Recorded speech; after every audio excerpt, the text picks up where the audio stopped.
দাদা বুজি পাইছো পিতাৰ নিশ্চয় ডাঙৰ বিপদ হৈছে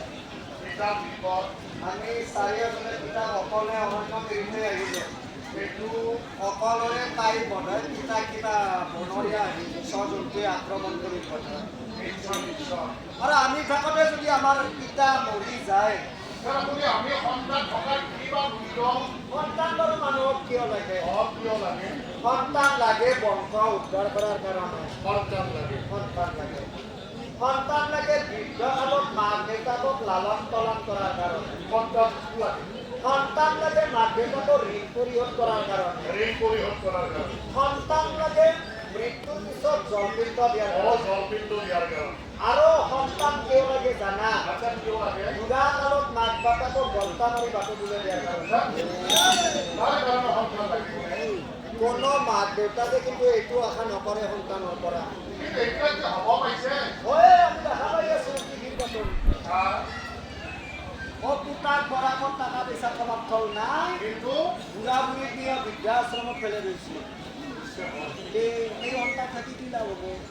আমাৰ ভাবা আমি থাকোঁতে যদি পিতাৰ বিপদ হয় তেনেহ'লে আমাৰ দৰে সন্তান বাচি থাকি একো লাভ নাই তেনেহ'লে পিতাক আমিতো ৰক্ষা কৰিব লাগিব ধৰি লোৱা যদি পিতাক এটা বনৰীয়া বাঘে খেদি আহে বাঘে ঘেৰি আহিছে বাঘৰ মুখৰ পৰা যদি পিতাক ৰক্ষা কৰিব লগা হয় ইয়াৰ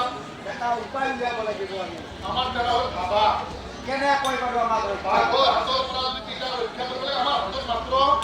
অস্ত্ৰটো অকণে ফুলটোলা ফুটিটোহে আছে ইয়াৰেতো বাঘৰ হাতৰ পৰা পিতাক ৰক্ষা কৰিব নোৱাৰি সহজো নহ'ব তেনেহ'লে বুদ্ধিৰ দ্বাৰা কৰিব লাগিব বুদ্ধি বুদ্ধি আছে কি আছে যদি সঁচাকৈ বাঘে পিতাক খেদি আহি ঘেৰি আহিছে আমি চাৰিওজনে দৌৰ মাৰি যাম দৌৰ মাৰি যা পিতাক হেঁচা মাৰি মাটিত বহে দিম বহেলি চাৰিওটাই পিতাক হেঁচা মাৰি ধৰি আচ্ছা বাঘ আহিব ঘূৰি থাকিব ঘূৰি থাকিব বাঘ আহিব ঘূৰি থাকিব পিতাক নাপে আমাৰ এটাক লৈ যাব পিতা বাচি যাব অৰ্থহীন কথা ক'ব নালাগে কিয় পিতাৰ দেহা ধৰা যেন অঁ চাৰিজন নালাগে এটাই যদি ঠেলা মাৰি দিয়ক পিতাই জংঘৰ পাব আৰু চাৰিও ভাই হেঁচা মাৰি পিতাক ধুন্দা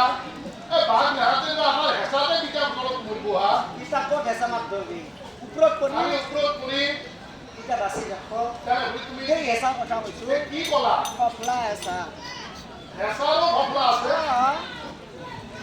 পিতা আমি হেঁচা মাৰি মাটিত বহে দিলোঁ বহেলি আমি মাটিত হাতহে দিলোঁ হয় কঁকালখন দাঙি দিলোঁ আচ্ছা চাৰিওভাগে থিয় দি